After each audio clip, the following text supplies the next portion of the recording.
Hello, everyone, and thank you for joining us for today's webinar, Supply Chain Overdependence on China Negatively Affecting Valuations, Diversification into Mexico, Asia, and Central Eastern Europe. This webinar is presented to you in partnership with East-West Associates. You can use the Q&A feature at the bottom of your Zoom toolbar to ask questions. These questions will be monitored, and the presenters will answer as many as possible during or after today's presentation. This webinar is being recorded and will be posted on ACG's website along with the slides from today's presentation. Thank you again for joining us. Now I'm going to turn it over to Alex Bryant, founder and president of East-West Associates.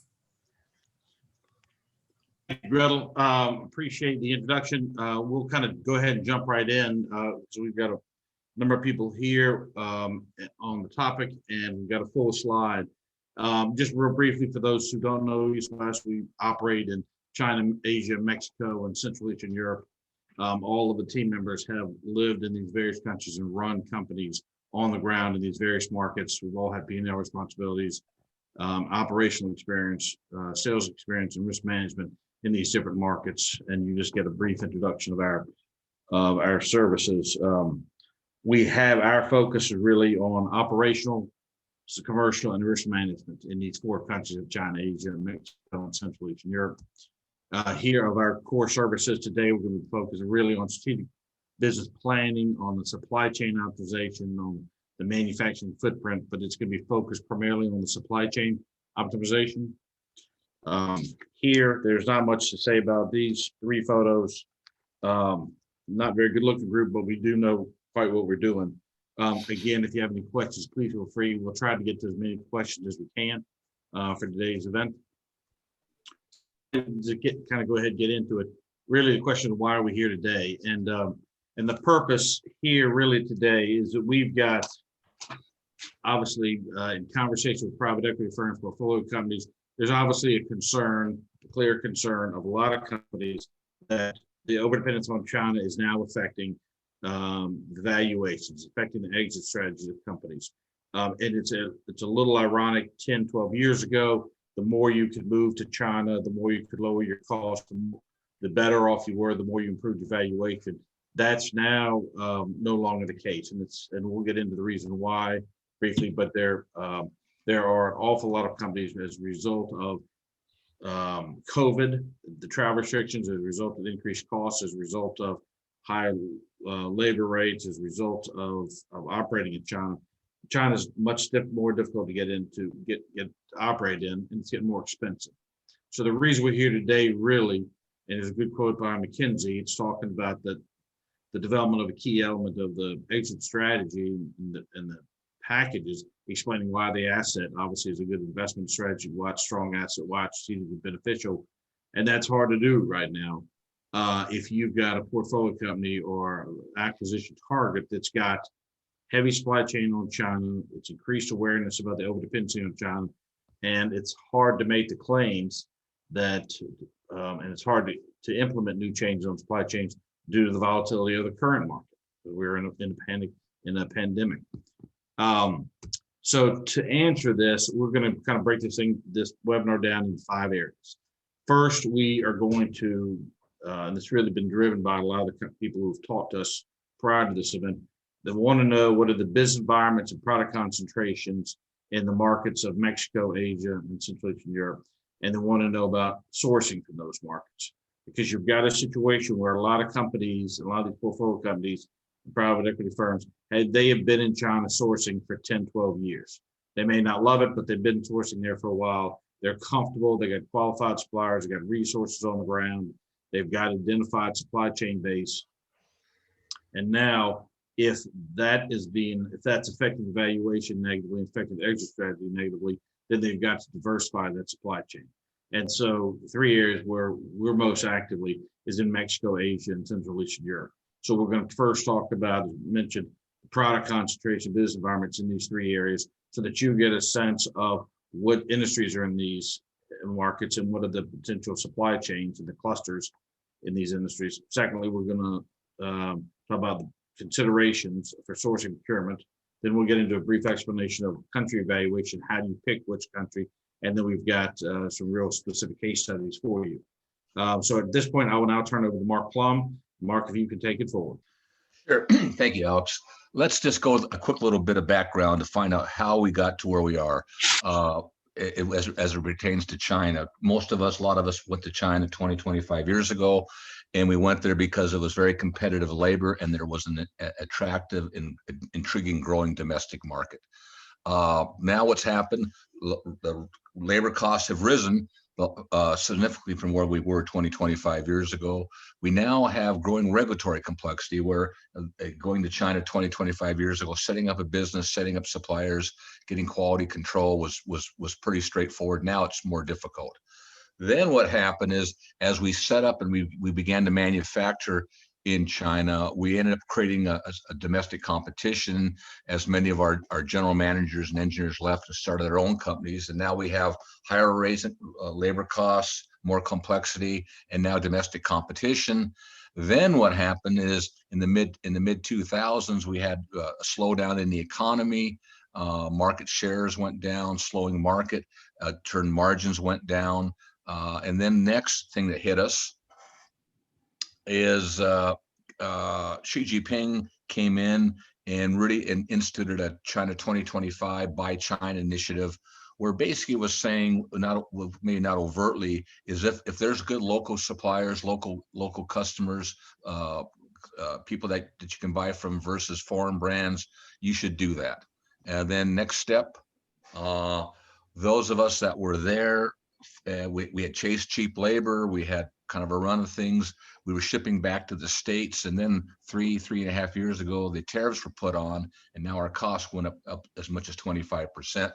And then lastly, in the last 8 or 9, 10 months, as we all know, COVID, and what that's done is it's exposed us if we don't have a good footprint in China, with our suppliers and our companies, because we can't travel there, they can't travel here for training. It's put us in a bad spot if we hadn't set ourselves up correctly. So in the last 20, 25 years, China economics have changed dramatically. So private equity firms have really been effective at their evaluation and exit strategies. As Alex mentioned, it was a positive to be there for valuations 20 years ago. Right now, it may not be such a positive. So we got to diversify out of China, okay? UBS basically says that 76% of the firms, in fact, in China are looking for alternative sources of supply outside. A recent survey by Forbes has said companies in China are definitely rethinking their supply chains, particularly as it pertains to bringing stuff back to the States and incurring these duties. Next slide, please, Alex. So, yeah, but where to go? So China is the world's factory due to its broad and deep supplier base, huge economy, world-class suppliers, scale of logistics. And those of us who've been there and gone there, you guys, every airport you have flown into probably has been built new in the last 10 years. So we won't find alternatives that replicate all of China's advantages. We have to find the countries that replicate the advantages that you really need for your particular situation. So really, proximity to market really leads the way. Where are you selling it? Where are you consuming it? And that's going to begin to lead you and drive you. Stable trade relations and minimal barriers, tariff and non-tariff barriers. Can you get your stuff in? Can you get it out? Clusters, product clusters, and supporting suppliers. Who is producing what similar to what you do, or who has areas of manufacturing expertise and labor skill set that is conducive to what you do? Unique product characteristics. Well, if you have a very labor-intensive product and it's very small bulk, then you can maybe chase less expensive labor areas like Vietnam. If you have a product that's maybe more more sophisticated in bigger areas, maybe you need to be closer to your markets. Maybe you need to be in Mexico to supply the USA market. So your product and what you do needs to you have to find the right market and country that works best for you. And then of course, ease of doing business, transparency, lack of corruption. So we're going to focus on 3 regions as alternatives to China, and each brings its own strengths. Next, so diversifying supply chains and manufacturing risks beyond China. So A study we do once a year. We do an annual study of with our clients, and there are 150 manufacturers that are in China, either sourcing and or manufacturing. And if you look where they say they're looking to go from, well, 53% of them are say they're going to Mexico. Well, those are the ones that are really have consumption back in the States. 74% say they're looking very hard at Asia, and particularly ASEAN. That's because their consumption, they can sell in Asia, they can sell back to China, and even there they could sell some back to USA based on favorable duties. And 11% say that they're going to Central Eastern Europe, and that's because their consumption is Western Europe, and they need to be within a 6-8 hour drive, but be able to have inexpensive labor. So that is kind of where the three areas we're looking at. I turn it over to Dan McLeod, who's going to give us some deeper insight. Yeah. So we'll talk about the advantages and the fit for your business in terms of whether it's Asia, Southeast Asia, Central Eastern Europe, or Mexico. Next slide, please, Alex. So we'll focus on opportunities in three key emerging markets: ASEAN, which is Southeast Asian nations, and really the primary manufacturing destinations that we see.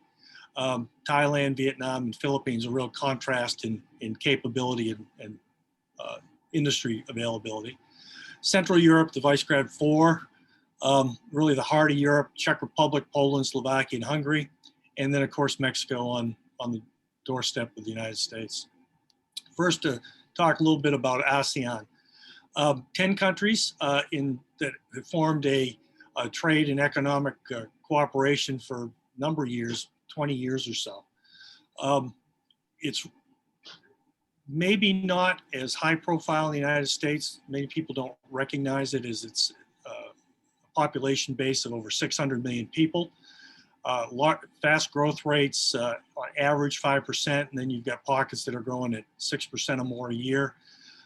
Generally a young population, a young demographic, so well positioned to grow as a market and to have an effective labor pool to draw from if you want to expand there. First country that we want to talk a little bit about is Vietnam, and Vietnam is certainly getting a lot of press recently, last couple of years, as a destination for manufacturers and folks sourcing as an alternative to China, which is just to the north. The manufacturing sector is growing. It's 30% now of GDP and growing. And you see much of it is export driven, with exports doubling or trade surplus doubling between 2018 and 2019. Electronics is a key industry there. It's really grown in the last 5 years or so as major tech companies led by the Koreans and the Japanese, and now followed by other international firms, have moved primarily to the northern part of the country near Hanoi. And then as the trade tariffs became enacted, more exodus into Vietnam. You saw exports to the US increasing by over 30% year over year between 2018 and 2019. Next slide, please, Alex. Some of the key manufacturing industries. So if you're attempting to source, you need to source or produce where you'll find good support for these industries would, traditionally flatware and household goods, apparel and footwear. And these are typically lower technology, higher labor component industries, well established. You now see electronics and computers, as I mentioned, particularly around the north. The major players moved there starting 5 years or so ago now. But now you see more tier 2 and tier 3 suppliers setting up shop there to supply them. And then food processing, which is a large industry, it's growing industry, and certain being, you see a lot of investment in the cold store and logistics sector to be able to support that industry. Some of the things to consider, pluses and minuses, if you're looking to source or procure in Vietnam. You've got a young and a relatively well-educated workforce. However, because it's young and because the manufacturing sector is less well established, you struggle a bit to find the mid and high level technical support that you need. Transparency and corruption is still a bit of a problem. A lot of anecdotal discussion there, and then it's also rated sort of middle of the pack for Asia. The supply chains are very much dependent on still import of components and raw materials. You know, apparel, for example, apparel is produced there and shipped, but much of the raw fabric is imported primarily from China. So very dependent on the China supply base. Logistics infrastructure is developing, but has been stressed by all the influx of foreign investment there in the last few years. So having good logistics partners is going to be key, and still has a low cost of labor, still a strong labor supply in the country. And as I mentioned, it's sort of the key takeaway here for folks looking to supply there is that you can find suppliers in these industries, but they're going to be somewhat dependent on import of their raw materials. So it's not a real deep supply, broad manufacturing base, but not a real deep manufacturing base yet. Next slide, please, Alex. So Thailand would be second. Thailand is the second largest economy in Southeast Asia. It's been a rather stable economy, relatively stable, but lower growth rates. Industrial and services accounts for over 90% of the economy, so relatively low agricultural level. So it indicates they've been manufacturing and moving up the value chain for a number of years. Industrial developments primarily in the southeast of Bangkok, the Eastern Economic Corridor along the southeast coast. And you see growth of manufacturers, both smaller manufacturers, multinationals, and big process industry like oil refining and, for example, steel be located there. So it's really a broad supplier base clustered in that area.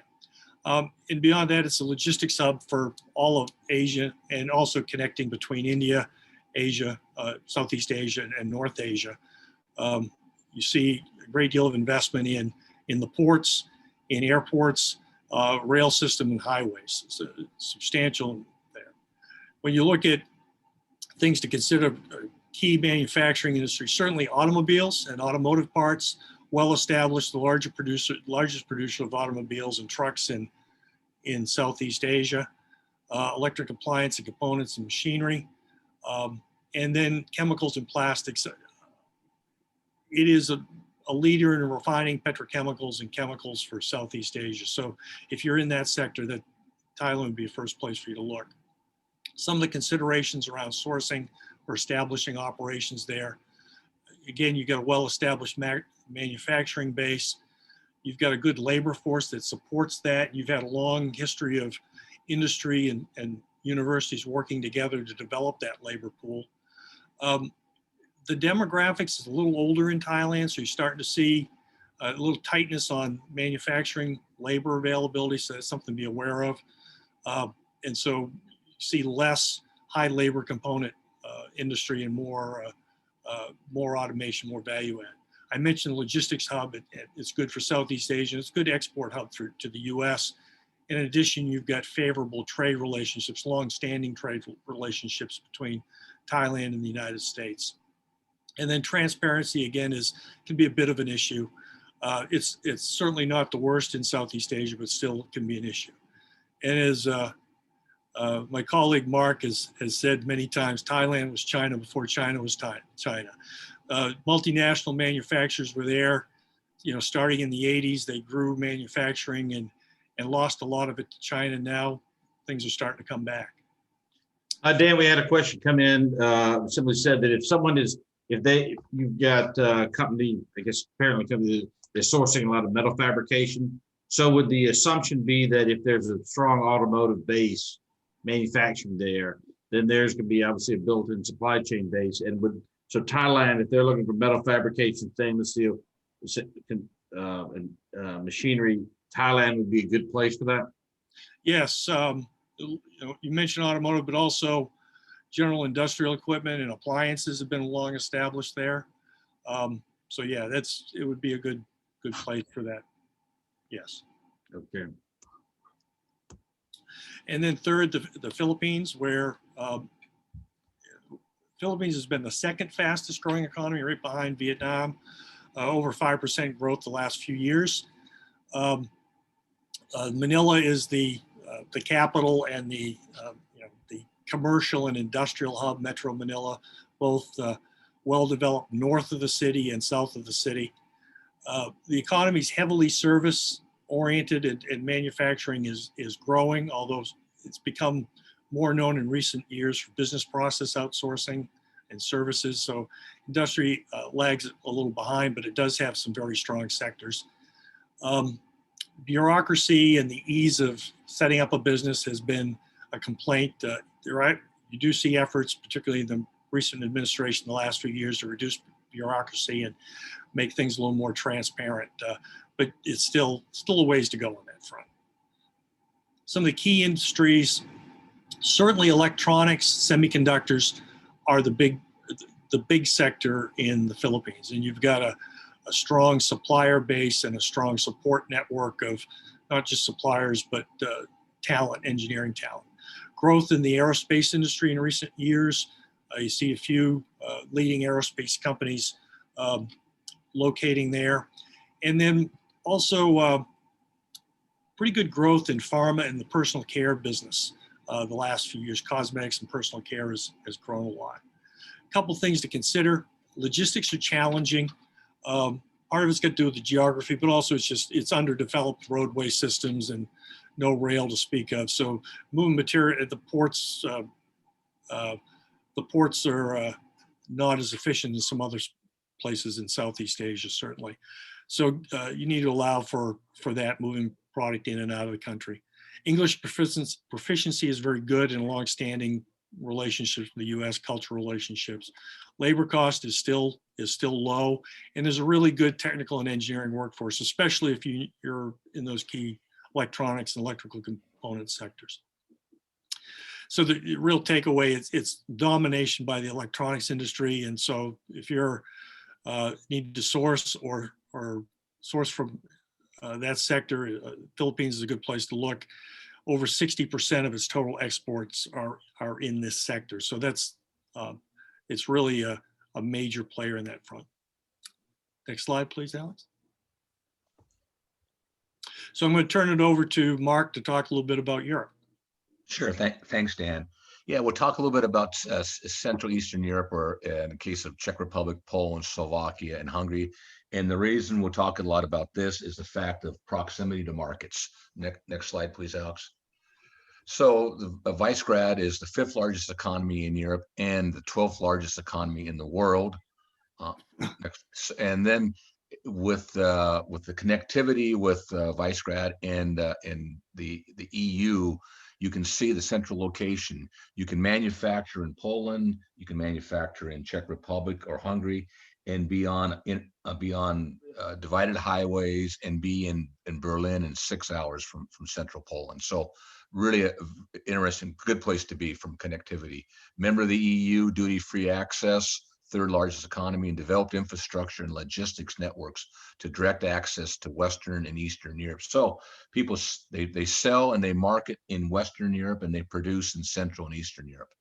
Next slide, please. So let's look just quickly at product concentrations for like in Poland, everything is there. At med systems, appliances down south, heavy manufacturing, life science around Krakow, automobiles, of course, and then up north is a lot of shipping, et cetera, et cetera.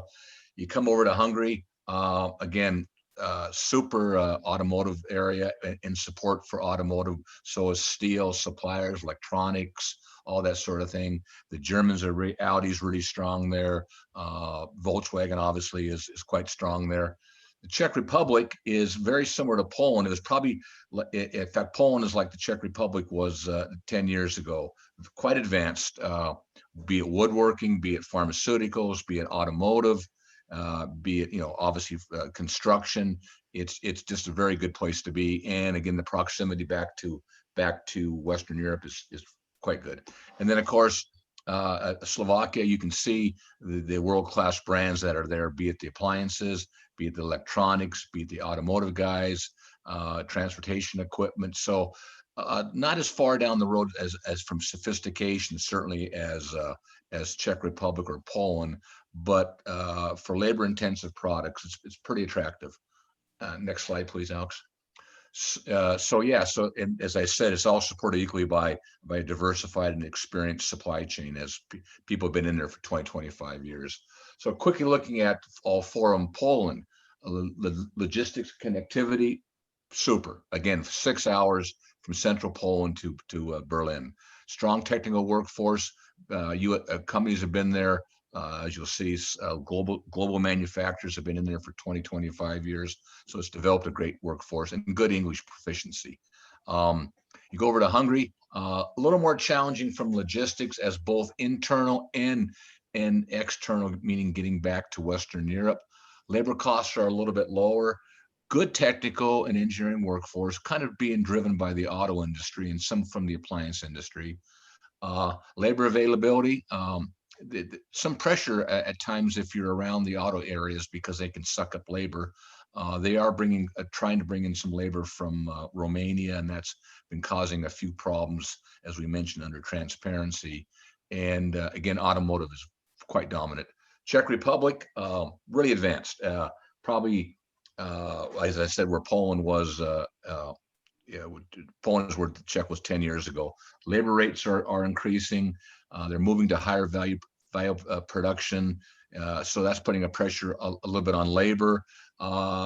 We know these, but we know pretty well, because we put a facility in that region, that they, Internet of Things, state of the art is really what they're looking for. Just basic manufacturing is not of metal bending is not of interest to the Czech Republic. And then Slovakia, it's mid-level technologies. Logistics, again, more challenging, because you're quite a ways away, both internally and externally. Dominated by auto, but you saw there's other supply chains there. There's appliances and HVAC and some electronics. So a pretty good look at all four countries. Next slide, please, Alex. Mark, we had a question come in. It was from a company that is in the automotive accessory business. They're sourcing out of China. Their market's US. Would they be looking at Central Eastern Europe? Was the question. Well, they could be, sure. I mean, again, your labor rates would be probably on par with China. The issue would be now you have to get that product back to the States, right? So you'd probably want to look at Mexico as well as the CEE if your consumption is going to be the USA. Okay. But no, there's strong auto support in all four countries. So, all right, thanks. Kind of moving on again, proximity to markets. Where else would you look at it? Just as I said, be Mexico. If you look along the all the green is all along the USA border, and that's where the clusters are. If you go out west in Baja and Sonora, it's med systems, it's defense industry, it's aerospace, and really driven by consumption back in California. If you come across, Nuevo Leon, in that area around Monterey, pretty better manufacturing as far as appliances, autos, HVAC. Up north along the border where Juarez is, a lot of metal manufacturing, a lot of well-known brands, autos, HVAC, etc. So good clusters. Again, depending on where you are going to consume your product in the States, also will help indicate where you need to be, because inland freight in Mexico is pretty expensive. So you probably don't want to be producing in Monterey and then trying to sell all your product in Southern Cal. So you got to be very cognizant of that. Mexico, a lot of trade, a lot of relationships with a lot of countries. But the thing that you really want to notice is 76% of the business produced and exported from Mexico goes to the USA. And it's transformed dramatically in the last 40 years from really, Petrobras and petroleum to good manufacturing, autos, HVAC, appliances, electronics, et cetera, and exports make up close to 40% of China's GDP. 40% of Mexico's GDP. 5 areas of product concentrations: aerospace, As I mentioned earlier, out west and Tijuana, Baja, all through there, really designed to set up to supply the automotive, pardon me, the aerospace and the defense industry in Southern Cal. Automotive, Juarez, Monterey, all through there, a lot of areas that you can find where the Germans are, the BMWs are, the Cranes, all in the automan industry with good support supplier networks. Medical devices, also a little bit more west, out, Tijuana, Baja, as I said, that's been a cluster out there. So if you're in the medical device industry, you want to look over there. Electronics actually spread around pretty well all through through Mexico along the USA border from Tijuana to Laredo. IT, subassemblies, computer parts, and of course appliances and furniture and appliances specifically are around the Monterey area. And the GEs, the Whirlpools, the Bosch, Siemens, they've been in there for 25, 30, 40 years. Strong supplier base. So what's some of the good things about Mexico? Well, as I said, proximity to market. So for that question about auto support, sure, you could look at the Central Eastern Europe to supply the USA, but I would suggest you also look at Mexico to supply the USA. It's got a well-established supply chain base with global manufacturers, household names that you'd recognize and have been there 25, 30 years. A little surprising, internal logistics costs are a bit of a problem. They can chew up a lot of the savings you thought you would get by moving from China off the water and move your production or your sourcing to Mexico to supply the USA. You can chew up some of those savings in inland costs. So you really want to look by where you locate in China as it pertains to consumption back in the States. Strong technical workforce, good English proficiency, and good mid to senior management and engineering skill set. So all in all, it's quite good. Next slide, please, Alex. Yeah, we want to show this just kind of quickly. We do this for all our clients, so we only want to put it up once. Is how would you, when you get a client and you want to compare different regions or different countries, we put together our matrices and wage rate across the top, wage rates, political climate, labor availability, appliances, because in this case it was an appliance manufacturer that was our client, accessibility to suppliers, inland freight, access to Chicago, that's where they wanted to, violence.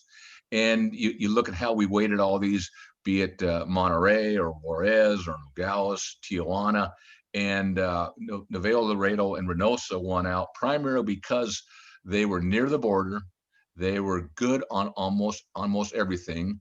They were an hour from Laredo to get the product back up because most of the consumption for this client was east of the Mississippi. So we wanted to be up in that region to minimize inland freight and to minimize freight once in the States. So anyway, we do this for this kind of matrix for all our clients. Next slide, please, Alex. Okay, so then I'm gonna turn it back over to Dan, and he's gonna kind of tell us how we make our decisions. Okay, thanks, Mark. Yeah, so many countries and many opportunities. Challenge is figuring out where to go, what's the right opportunity for your particular situation. So we've talked a little bit about business environments and product concentrations by the different regions, some of the sourcing and procurement considerations that we would have. So next, pivot over to explanation of country evaluation, selection process, how we go about it, outline how we go about it. And another key one, how we identify and qualify suppliers in a new region, sort of outline the process we use. So Alex, next slide. So again, when you're identifying the best suppliers for your company, sort of several of the projects we'd take up would be country selection for a new supply chain, identification, qualification of new suppliers. And additionally, once that's established, we often help clients with development programs for suppliers and setting up a new operation or a new sourcing office. And in many cases, covert and overt investigation of new suppliers, sort of deeper dive on due diligences. But we want to focus on the two primary ones today, the country selection and identification of new suppliers. When we look at how we evaluate where to relocate, we want to meet with a client, go deep and align with them, understand their key project drivers, what are they trying to accomplish, what are the priorities. Are they looking to minimize risk from, they feel like they've got too many eggs in one basket? Are they really focused on cost savings? Is it about improving response time and being able to respond to different changes in their customer requirements? All of these could enter into it. And then we would develop a scorecard, and Mark shared an example with you where very often the primary consideration is proximity to customers. We've talked a lot about supplier bases and industry clusters where they're concentrated. We want to, understand that, weight that. Logistics connectivity. Many cases, this is critical. And then in some types of products, it's less of a concern. If you've got a small, lightweight, high value part that you're buying, then logistics is less of a concern. Labor availability and stability of the labor force, ongoing development of the labor force, ease of doing business, how supportive are local governments, how well established are economic development boards, and how effective are they in helping clients make that transition, help find the suppliers, and then transparency and business practices, certainly. Next slide. When it comes to identifying and qualifying new suppliers, sort of an outline of how we would do it. We try to get with the client to understand the material requirements, both the specification, what you're buying, the specifications, annual volumes, understand your pricing, understand any critical capabilities you're looking for in suppliers, anything that makes the product unique or unusual, and really understand what who your current suppliers are, what their footprints are, what their capabilities. And then we'll do research in the target regions around. We start with desktop research, but really like to get into taking advantage of our local industry knowledge and commercial contacts and relationships in the area to understand who's out there and really do reputational due diligence on potential suppliers. Once we've shortlisted suppliers, we would do supplier audits and visits, and there are a few people from East-West that with manufacturing factory experience would go in and really look at how well managed, how well set up, how capable are these suppliers, go through a process where we would request for quotes, do a price analysis. We like to get a sample of similar products so you get something in your hand you can look at, the fit and finish and whether it's suitable. And clarify terms and conditions, logistics costs, what currencies are going to be used, the standard items. Once we've taken it that far, then we would begin to bring the client more deeply into it. We facilitate our supplier and client meetings to finalize selection, and then work with the client to transition so they could take over the relationship. Work with them, setting up prototyping and testing, and start to develop demand planning, initial quality assurance, and put together a supplier, generally client supplier teams to manage the relationship going forward. Okay, so with that, we'll transition into case studies. And I'll start with the first one. This was a case of a client that was sourcing in China back into the US. Their product was cast and forged machine components. They were selling to manufacturers of construction equipment, railroad component suppliers, commercial trucking, industrial components. Now, they had been in China a number of years. They'd established an extensive supplier network. They had a sourcing office on the ground. They had good, highly competent engineers and quality assurance staff in China. They weren't particularly concerned about the capability of their suppliers in China. What they were concerned about is that they were heavily weighted towards China, and then with the introduction of tariffs, they got hit with a substantial additional cost. So East-West was engaged to evaluate relocation of some of their production in Mexico to reduce the cost and take advantage of the proximity to the market. Step one of our process, we would get with a client and do a deep assessment of the business, understand the background objectives, understand the volume requirements, the growth plans, and really to develop a relationship with a client's management team. Transition into an assessment of Mexico as a fit for the client. We've talked about different industry clusters, different areas around the country that would be the best fit. Again, looking at the supplier manufacturing base, logistics connectivity, labor, as we've talked about, proximity to existing customers, and then identify potential partners and suppliers through research and our experience on the ground. In this particular case, Monterrey became the focus area as the best fit. Generally established heavy industry in the area, metal bending and fabrication, casting services and machining. We looked, as we developed an expansion strategy, we looked at what would be the easiest, fastest, and easiest to transition products to a Mexico supply chain. Focused on the higher volume to reduce the complexity. We targeted moving 20% out of China as a first step.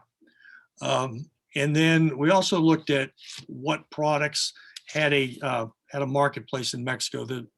The supplier was, they did supply some products in the heavy trucking industry and rail industry, and so there was some market in Mexico. Define the required supplier capabilities, and really what we were looking for is a sort of a one-stop shop, that a supplier that could focus on fabrication and machining, that had relationships with local foundries that they could source castings from, and become really an extension of the client's base in Mexico, so they could, source raw castings, handle the value add, and also arrange for QA inspection, warehousing, stocking, and handle transport back to the U.S. We interviewed and developed a short list of suppliers, and then certainly developed an RFP for products and services. And then step 4, on the ground, we issued RFPs to a short list of suppliers, got those bids with projected unit costs and lead times, focused on warranty and failure policies. Then with that, we moved on to an audit stage where we'd look at supplier capability, material planning systems, production equipment, the things that you would normally focus on, and selected a single supplier to recommend. Next slide. We got it down to a single supplier, single partner, arranged for the supplier to visit with the client and facilitate completion of contract negotiations between the two. And then once we'd done that, we stayed on board through a transition and facilitated a client supplier project team to complete that transition and move that ahead. The results of that, we were accepted within a 3-month evaluation process. We achieved some substantial freight savings, certainly, and we could supply some Mexican customers directly from the operation in Mexico. Reduced lead times and for the products that were relocated, and eliminated 6 weeks of transit time.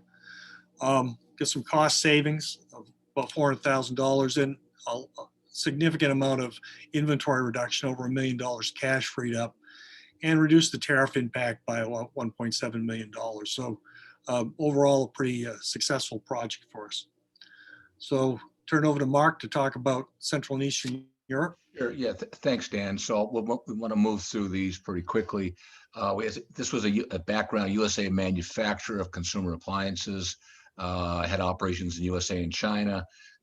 Their operation in China was supplied Europe, as well as some from the USA supplied Europe. They inventoried product in distribution centers in Western Europe. Long lead times, a lot of costs tied up in inventory. All this made sense when they set up these operations in Mexico, China 25 years ago, because the labor costs more than offset the excessive logistics cost. Now going forward, that's all changed, and we were asked to look at possibly setting up an assembly sourcing operation in Central Europe to supply their European consumption. Next slide, please. So we had extensive interviews with management, background on the products, the processes, know their volumes, their requirements, where they produce, where don't they produce, what they're good at, what they aren't so good at. We then identified products to be considered for sourcing. One product line really looked like it had some opportunity that was being produced in China, but was sold in Europe. And 90% of those components of that product were actually sourced. It was really an assembly operation.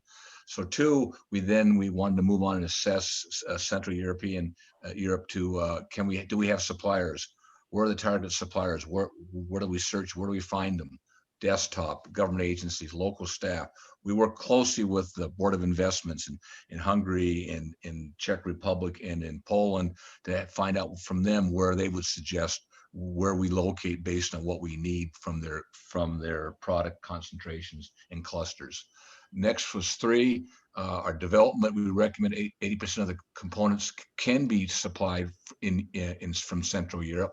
Why? Because it's aluminum castings, stamping, coating, injection molding, and painting. So the idea was we'll source it all in Central Europe, we'll assemble it in Central Europe, and we'll ship it to the DCs in Western Europe. So first thing we got to do is ID and dig down deep into the suppliers. And so on-site audits, suppliers required for extensive detailed proposals, final negotiations, unit costs, sharing inventory, lead times, failure rates, warranties, policies, and we recommended and accepted. And then we went through all that, and our client accepted our recommendations as to these potential suppliers. Next slide, please, Alex. Suppliers were qualified from southern Poland and eastern Czech Republic. We cited the assembly facility in southern Poland, but we got suppliers from both Poland and Czech Republic in the Silesian Moravian region. We had good quality. We had 6 months evaluations. Our landed costs were less than the USA or China. Our raw material costs were savings. We had a savings on freight costs. And our lead time, as you can imagine, improved 6 weeks because we weren't on the water for 6 weeks. And when we say our labor costs, it's our landed labor costs, because China is still cheaper than the Central European, but you put the freight costs on, then it becomes a different. Our product assembly and packaging was outsourced. We had competitive labor rates. We used 3PLs to help us distribute. And we were able to eliminate 2 DCs because now our assembly operation was in Poland. It wasn't in Guangdong province. Mark, So we had a question pop up, which is, what is a DC? Distribution center. No, thank you. Results were the product costs were reduced by 12%, 13% versus importing from China, and also inventories were reduced by 30%, freeing up cash because we didn't have to keep all the inventory on the water and in distribution centers because we can't supply immediately. We have to supply every 6, 7, 8 weeks. So all in all, it was a very successful project. I'll turn it back to Dan to talk a little bit about Mexico. Okay, so this was a situation where the client was a manufacturer of accessories for the automobile and truck industry, primarily for truck manufacturers. They were sourcing about 14 million annually of components from multiple Chinese suppliers. Components were imported and then finished and assembled in the US. And the case of many of you see, supplier costs have increased over several years, particularly the prior 5 years. And then with the introduction of tariffs, this became increasingly difficult. They couldn't fully pass on those to their customers. So it was a significant impact on their business performance. So East West was engaged to evaluate Mexico as an alternative to sourcing and perhaps assembly. Next slide, please. So we sat down with the client to fully understand. We wanted to understand what they were sourcing, but also the critical supplier capabilities. It needed good aluminum die casting, tube bending and fabrication, which is pretty common, certainly in the northeast part of the country. Chrome plating had become a bit of a problem for them due to changing environmental regulations and changing technology. They'd had some difficulties in in China being able to consistently source quality chrome plating products, and then wire harnesses, which were a part of their products that they source. We looked at options for setting up a small factory space, so we defined what would be needed.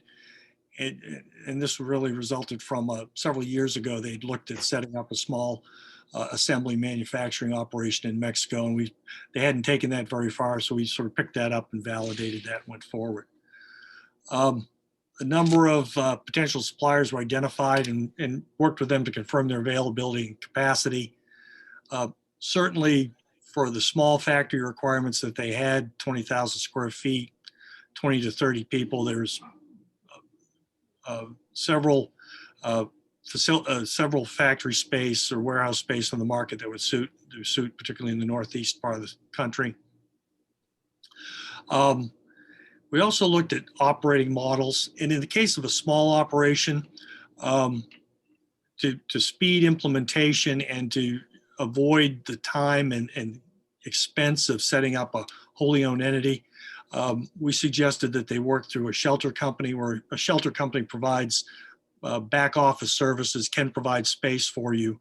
So they're in charge of compliance, HR management, environmental health and safety, administration. And so you really allows the manufacturer to focus on the manufacturing and sourcing piece of this. Next slide, please, Alex. So, based on our evaluation, we could find that this business would be a good fit in Mexico, in the northeastern part of the country particularly, and that the operation would supply the large U.S. customers, primarily supply the large U.S. customers with plants in Mexico. We put together the package, developed a budget and a timetable. We did audit and assess a short list of suppliers and arranged for client visits, and then made a presentation to the board with a recommendation, and that was approved to go forward with it. East West was engaged to handle the implementation. We continued with a supplier identification qualification that could meet technical and cost and capacity requirements. And then we led the establishment of a small sourcing and assembly operation, which would be the site selection, leasing negotiations, and then arranged transport and set up assembly equipment at the new site, and work through commissioning and startup. Next slide, please, Alex. So the savings estimate for the first year of the operation were pretty impressive. Profit improvement of 1.7 million annually from reduced logistics and tariff costs, inventory reductions of more than $1 million. And again, being closer to their markets, we could reduce delivery times from 9 weeks down to 3 weeks. So, and finally, Mark. Okay, guys. Yeah, last one. So, well, I figure you're probably getting a little wore out now. This is one again. It's all about product concentrations and proximity to markets. This client, good client, was sourcing $150 million annually from China. The board was concerned that maybe they had an overdependence, on China, and that was bothering them. So they wanted them to move about 25% of the procurement outside of China within 18 months. East West was engaged to determine, where to locate, which products to locate from China, and how to develop a local supply chain and network. And as I said, it's consumption back in the States. They were in the consumer durable small appliance business. So we were asked to take a look where we should go. Next slide, please, Alex. So as we do, we assess the current state, the company background, the objectives, the products, capabilities.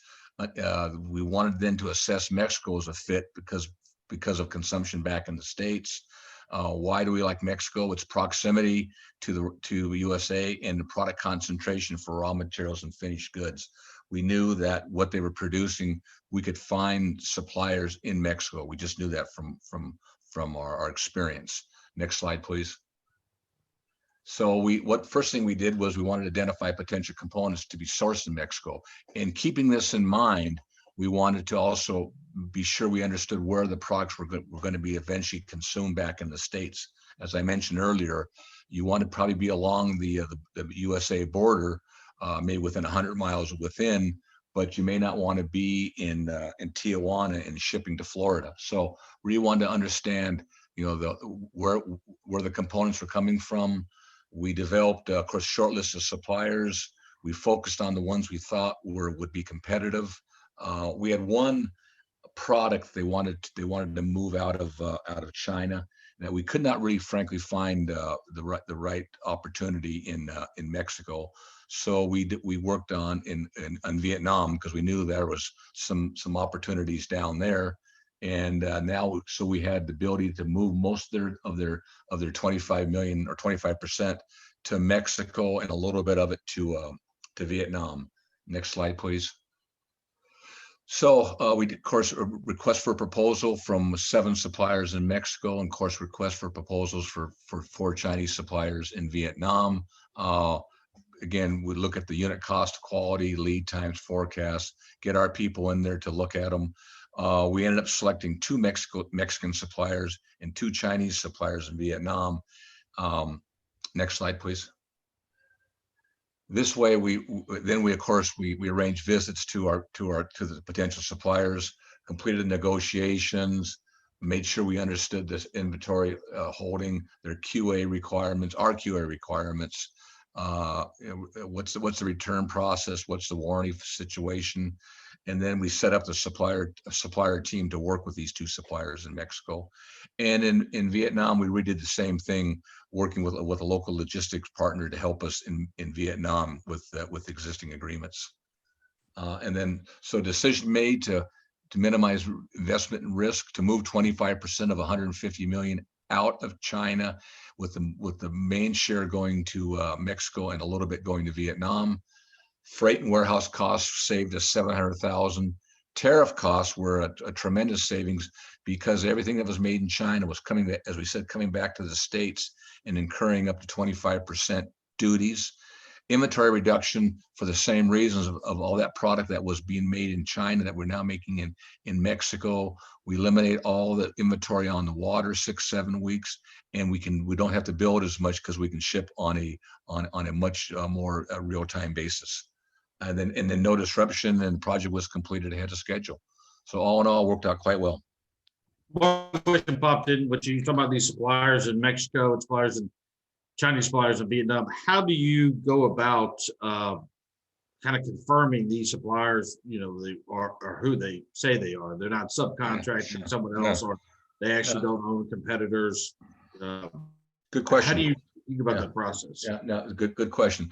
Yeah, you can't take it at face value. And in the States, sometimes if a supplier tells you he's the owner, he tells you that he has this much outlets, he has these many customers, you can't take that at face value in Asia, for sure, or in Mexico for that matter. So we do a lot of overt and covert investigations. We go through a lot of public information as far as ownership of suppliers, to make sure one guy doesn't own 3 or 4 suppliers. We make sure owners don't have arrest records and are being sued or in bankruptcy. You go out and talk to, if they say if they're selling to 4 other guys, you go talk to 4 other guys, make sure that's all true. You cross-reference, because again, you can't compare it to the States. You can't take anything out there at face value. You have to do your due diligence and both overt and covert investigations. All right. Well, look, thank you very much. We started off saying, here's how we're going to do it. Number 1 and number 2 around Asia, Central Eastern Europe, and Mexico. Then we went through the process. Then we did the case studies. Again, focused on, and its key thing is where the end market. If it's in the U.S., a lot of it's looking at in Mexico. If it's in Western Europe, you're in market, then Central Eastern Europe. And if you're in markets in Asia, you're looking at Southeast Asia. However, there are exceptions where in some cases, if you look at the U.S., as we pointed out, for that last client. We sourced in Mexico, but ended up in Vietnam for one of those products. Thank you very much for taking the time. We appreciate it and hope you all have a great day. If you have any questions, please let us know. Thank you. Bye-bye.